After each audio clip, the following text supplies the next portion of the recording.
up guys, Andy Forresty Runner here, and today I'm going to be going through with you guys my full running shoe rotation for the first quarter of 2020.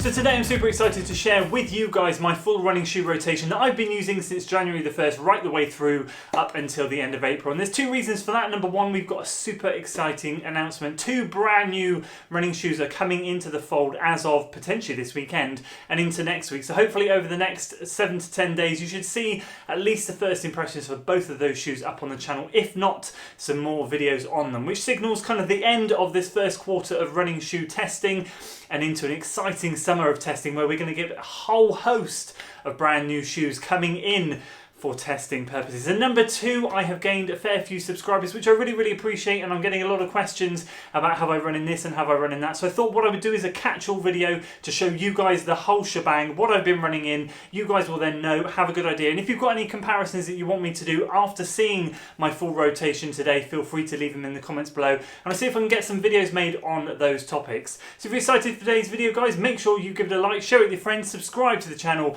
for weekly running content. And without further ado, let's start with the early shoes. So this is the first of three earlier shoes I'm going to share with you. When I say early, we only use them for the first sort of 2 or 3 weeks in 2020, in the beginning to mid of January, because these were used predominantly towards the middle and end of 2019. We'll start with the Peg Turbo 2. This was a shoe that I didn't really get on with. In the beginning, it kind of felt a little bit like I paid a lot of money for a shoe, and I wasn't really getting a big premium sort of quality product feeling back from the shoe. But ultimately, after a while, I really started to get into this shoe. After about 50 miles, I really felt that it warmed up and it gave me kind of what I readjusted my expectations of the shoe, and basically it delivered really well. I completely did a U-turn on my thoughts with this thing and started putting some really good long runs in it, did some great speed workouts with it. I pretty much reserved it solely for long runs and speed workouts towards the end of its life.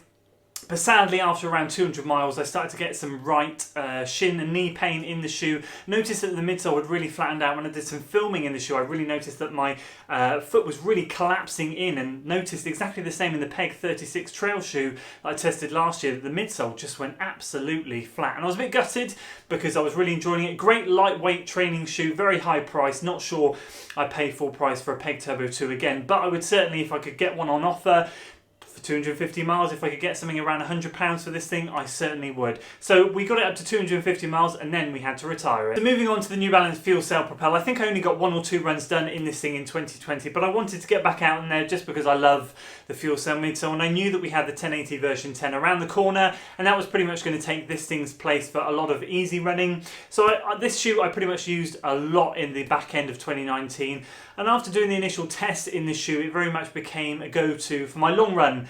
I absolutely love this thing for the long, slow, easy runs and some of those easier days, just soaking up the mileage in the Fuel Cell midsole. When I got this shoe, for a lot of you that know, some of the Propel videos on this channel have got the best views that I've ever done, because so many of you resonate with my thoughts and feelings on this shoe.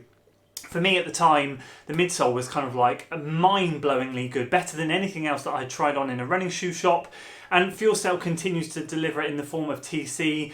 Absolutely love it. The only downside to the Propel I found was it just felt a bit sloppy when you're trying to pick up the pace, and sadly fitting was a little bit of an issue for me. I'm a 13, UK 13. I had normally New Balance go 13.5, but sadly this shoe fits small to size, so I had to go to a 14.5, which actually was a size and a half bigger than what I am. So it did feel a tiny bit sloppy, never really quite got that good lockdown feel that I wanted in the shoe, but overall, such a great quality workhorse shoe, and as I said, an absolute long run stallion. And you better believe it, the third and final early shoe that I used in 2020 was the Rink, on getting this thing up to, I think it was just shy of 250 miles as well. Sadly, the midsole on this thing went flat around 160, 170 miles. I persevered with it, trying to use it on softer trails, just because this was my shoe of 2019. It's just an absolutely incredible shoe, and I can say it now, I cannot wait for the Rink on 2. I know it's exactly the same bar, a minor change to the upper, but what a shoe this was, and for summer training it was brilliant. So it was really sad when the midsole flattened out so early, and I did persevere, but again, like the Peg Turbo 2, I did start to get some ankle pain in this shoe. And one thing that I absolutely loved about this shoe was the wider base. Just gave it a little bit more stability. It's not a stability shoe in the slightest, but with a wider base, it just felt a little bit more solid underfoot, but such a lightweight shoe. And for me to try and find a lightweight shoe in a size UK 13 is hard going. This thing fitted the bill. We set PRs in the 5k running 16:58 in Hereford 5k. We set a PR of 1:20 at the Swindon Half Marathon, which is now 1:17, but at the time was a PR.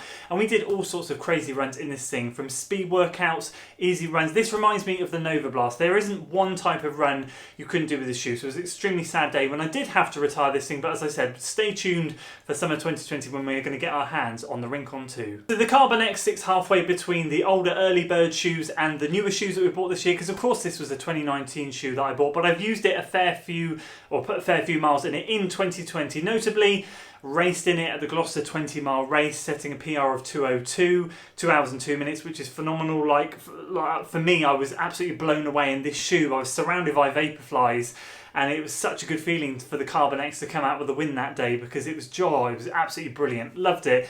And this shoe never fails to deliver for me. Nice firm midsole, exactly what I like in a racing shoe. Yet to try the next percent before anyone asks, so I will get you my thoughts when those things come back in stock, because I do intend on buying a pair. But this thing for me has been a real solid racing shoe. I don't tend to keep many racing shoes or test many racing shoes, although that might change this summer.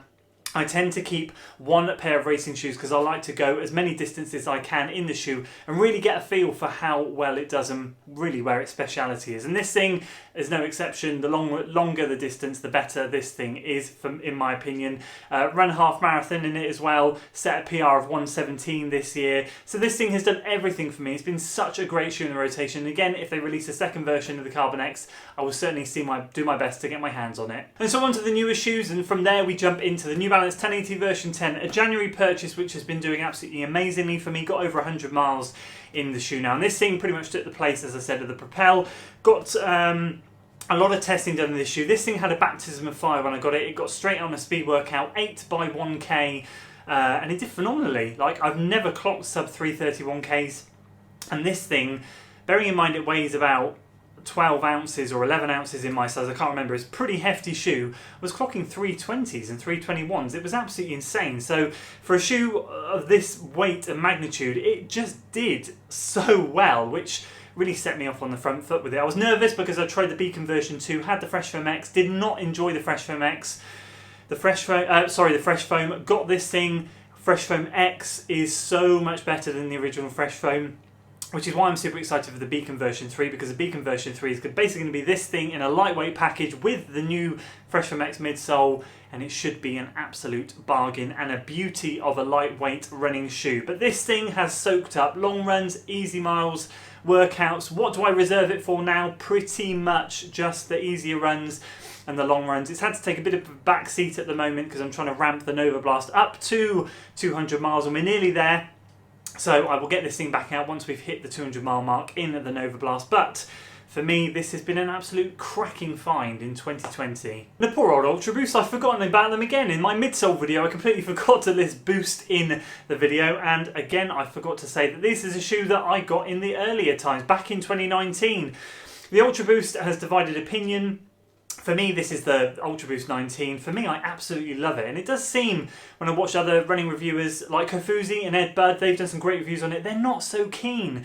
But it does seem, Kofuzi made a great point in his Ultra Boost 20 video, that it seems to be the bigger, taller runners that seem to get on with this very well. I don't know why, but all the comments when he was finding out people saying that they love them did indicate that the taller runners were the people that love the shoe, and I am 6'6", and I would agree. This was an absolute gem of a shoe. Boost was a brilliant midsole, and I love this thing. Yes, it's meant for the easier days, the longer days, but I was doing tempo work in this, I was doing interval work in this, and again, it's a good 11-12 ounce shoe in my size. It's a hefty piece of kit, but it just doesn't feel like it, and I was gliding along in this shoe, absolutely not even realising the shoe was on my foot.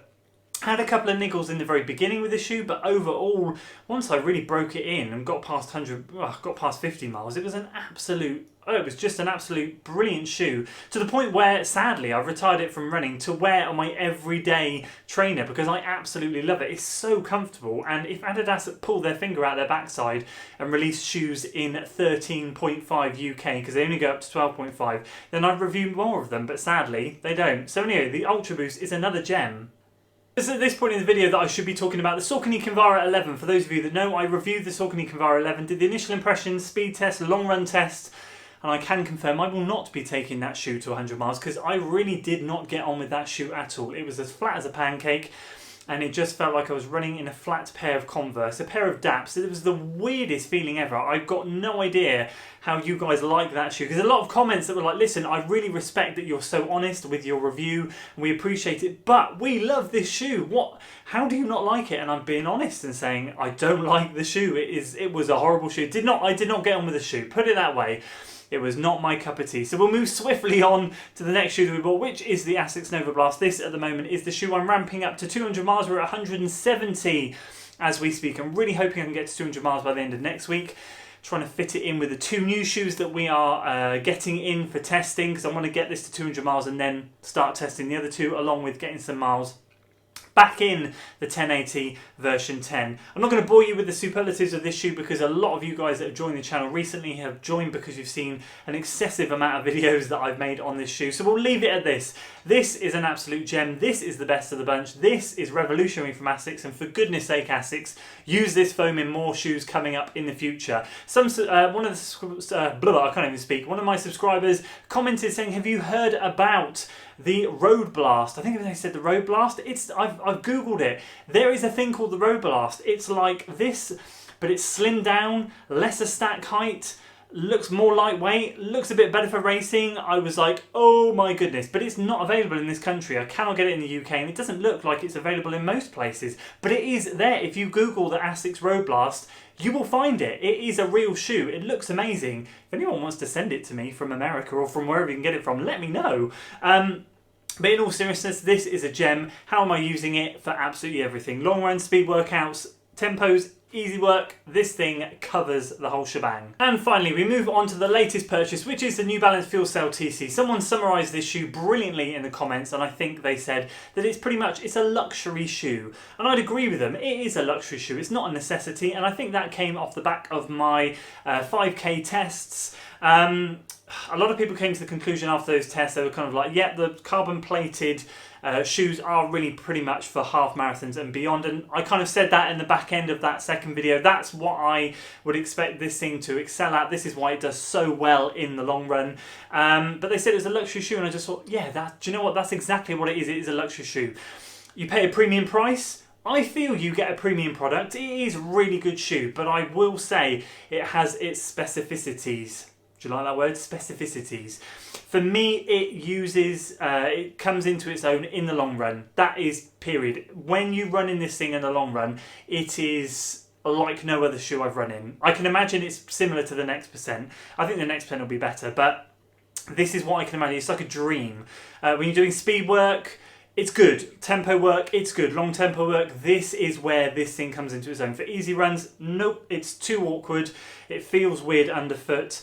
For hill reps, I did a hill rep video. Nope, didn't like it. Felt weird. Felt like I was fighting against the carbon plate.